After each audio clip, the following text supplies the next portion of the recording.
Someone asked me whether we were a charity, and I said, like a 501c3. Was that offensive to you? No, well, it was not shocking to me. I appreciate the conversation around it, but as I joined the league when we weren't even in our 25th season, and the men's leagues are in their 75th and 105th and 110th season, and I look back like to the Bird Magic moment in the NBA in 1979, and it really put the NBA on the map. You know that feeling when someone drops the ball in a big game? That's how a lot of WNBA players felt when they heard Cathy Engelbert's comments about rivalries. But this isn't just about basketball, it's about standing up for what's right. Before we move on, I'd like to ask you a small favor. If you appreciate this content, please take a second to like this video and subscribe to the channel. Over 98% of you watch the videos without subscribing. It costs you nothing, but it makes a huge difference to us. So, did you click the subscribe button?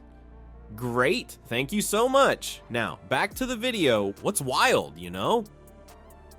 The entire WNBA is trembling as a result of the commissioner's recent step on a landmine. Cathy Engelbert made some shocking comments about Caitlin Clark and Angel Reese on CNBC's Power Lunch, which had players and fans inconsolable. However, precisely what blew the fire on this WNBA powder keg? Let's dissect it. Engelbert likened the competition between Clark and Reese to the storied contest between Bird and Magic. Now, while that might seem good on paper, a lot of people find it offensive. Why? Engelbert seemed to ignore the entire racial dynamic that is at play in this situation. Wait, things get worse. But the one thing I know about sports, you need rivalry, said Engelbert, dropping this bombshell. People watch because of that. They like to watch important games involving opposing teams. They object to people treating each other nicely. Whoa, she seems to be saying, who gives a damn about the welfare of players? Drama is necessary for viewership. The athletes were not amused. One of the WNBA's top stars, Breanna Stewart, retaliated. She remarked, "We want our sport to be inclusive for race, for gender, and really a place where people can be themselves." Whoa, Stewart is advocating for the league to take the lead in promoting diversity, not simply talking about basketball. Nor was Stewart alone himself. Superstar WNBA player Chelsea Gray chastised Engelbert for losing the ball. Engelbert's remarks sounded like a slap in the face to Gray, who pointed out that black women make up the majority of the league. Engelbert seemed to be saying, in effect, hey, let's ignore racism if it helps us make more money. Not nice. The response was swift and intense. With players tweeting and fans going crazy, the WNBA found itself in the news for all the wrong reasons. Engelbert seems to have forgotten that she was discussing actual individuals, not merely fictional characters from a sports play. Consider it. These players gave the game everything they had. They are battling for an opportunity to showcase women's basketball's enormous potential to the world, equal pay, and respect. The commissioner then essentially declares, let's stir up some drama on national television. These days, it's not just about basketball. Respect, comprehension of black women's experiences in athletics, and effective leadership are all important in this situation. Engelbert's remarks revealed a gulf between the players on the court and the league headquarters. They appear to be engaged in two distinct games. Do you recall the days when sportsmen would keep silent about controversy? Those times are gone.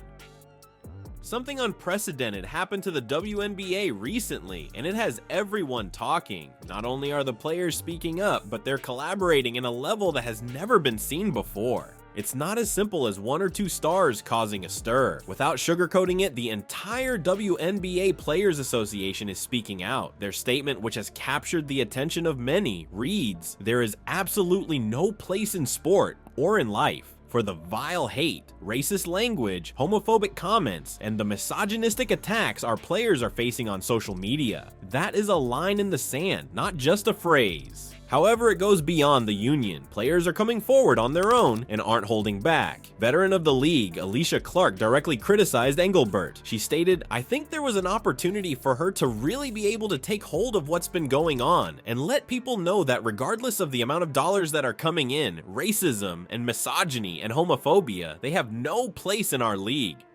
Clark is discussing human dignity rather than only athletics. She's not alone either. One of the biggest names in the game, Breanna Stewart, didn't hold back. She declared, "We want our sport to be a place where people can be themselves and to be inclusive of all races and genders." Therefore, it goes without saying that we wish Cathy had used her platform differently. Stewart is emphasizing that the goal is to create a safe atmosphere for everyone, not just win the game. The WNBPA is establishing a new benchmark in addition to protecting athletes. Hey, we're not just here to entertain, they are stating. Our goal is to change things here. They are advocating for a fan culture that uplifts rather than denigrates the athletes and the game. This goes beyond a single statement or dispute. This is about transforming women's sports in its entirety. These players are declaring, we're not going to sit back and let hate and discrimination slide, even if it might boost ratings or make headlines. Consider it. These women are simultaneously combating patriarchy, racism, and homophobia. They are engaged in a battle for equality, respect, and fundamental human decency in addition to playing basketball. They're working together as well. This show of unity is revolutionary. It's a message to the media, to the fans, and to the league. The athletes are stating, our purpose is not limited to playing. Our purpose is to guide. When it comes to defending their principles in their neighborhood, they're demonstrating that they won't back down from anyone, not even their own commissioner. This could have a significant effect. We are discussing potential changes to the way media covers women's sports, how fans engage with players, and how leagues manage controversies. These athletes are leading by example, demonstrating to other athletes that speaking up is not only acceptable but essential.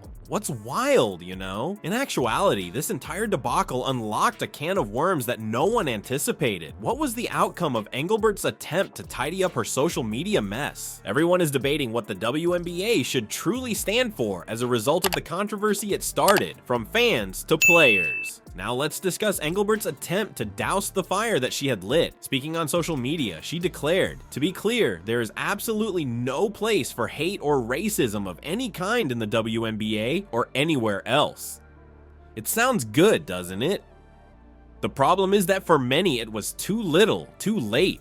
This is more than simply one individual apologizing. It's about the WNBA as a whole confronting a pivotal moment. Stars like Caitlin Clark and Angel Reese have helped them achieve this increase in fame, but they are now learning that greater fan base equals greater issues. It's as if they sent out invitations to everyone and then neglected to include any ground restrictions. Consider it, there's never been a better WNBA. The games are exciting, people are conversing, and attendance is increasing, but there is a sinister side to all those eyes. A subset of supporters is transgressing boundaries by carelessly hurling misogynistic and racial remarks at each other. It appears that the league got its wish, but failed to consider the repercussions. The WNBA is currently in an odd position. They must find a way to safeguard their players while yet allowing for all the excitement and fanfare. Similar to trying to ride two horses at once, the goal is to go quickly without letting anyone fall off. The WNBA is being forced to examine itself closely by this whole scenario. Which league do they wish to play in? Are they only competitive and entertaining, or are they about anything more? These days, it's about more than simply basketball. It's about leading by example in terms of how women's sports ought to be handled. This is the fascinating part. Here is a chance for the WNBA to make history. They might reinterpret the definition of what fandom is. Imagine a sports league where rivalry is treated with respect and passion with love. That is the kind of thing that has the potential to transform all sports, not just basketball.